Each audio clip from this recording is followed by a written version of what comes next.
En 2017, je crois, en accompagnant son mari Emmanuel Macron en Algérie, qu'elle a été présente en Algérie, ce qui n'est pas dans sa biographie officielle. Et la seule présence effective qu'il y avait à ce moment-là, c'était Jean-Michel Trogneux. Donc, comment t'expliques justement que tu sois pas responsable, que justement ils n'ont pas cherché à t'attaquer, alors que tu as ce document. Comment t'expliques ça? En vrai, ça c'est la clé.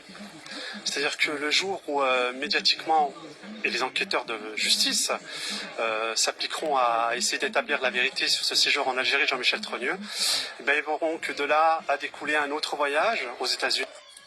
Que Brigitte Macron est un pédocriminel au regard des faits établis. Il y a quand même un livre de référence qui n'est jamais cité, c'est l'opération Macron d'Éric Stemmelen, qui était quand même le directeur des programmes sur France Télévisions, donc c'est quand même pas un complotiste.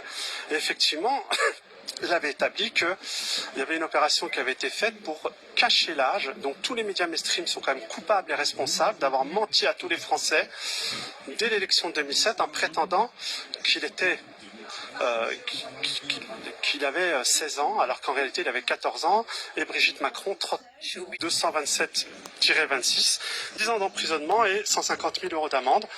Normalement, c'est le pédocriminel Brigitte Macron qui devrait être là aujourd'hui. Il faut que tu saches quand même que j'ai été victime de deux agressions, tentative d'agression physique, tentative d'empoisonnement. J'ai été quand même 15 jours hospitalisé avec des lésions pulmonaires importantes. Et c'est pour ça que je précise que je ne suis pas suicidaire. Et c'est pour ça que je précise. Donc tu comprends aussi pourquoi on ne me convoque pas, parce que ça ouvrirait ce dossier qui est parallèle à cette histoire. C'est les chiffres du ministère de l'Intérieur. Les agressions sexuelles sur les enfants ont augmenté de 40% depuis la présence d'Emmanuel Macron au pouvoir. Et je rappelle que, chiffre officiel, 160 000 enfants français agressés sexuellement chaque année en France. Ça fait à peu près 400 par jour. Au lieu de me convoquer un procès pour que je puisse étayer tout ça, on a tenté de me tuer, on s'en est pris à mes enfants.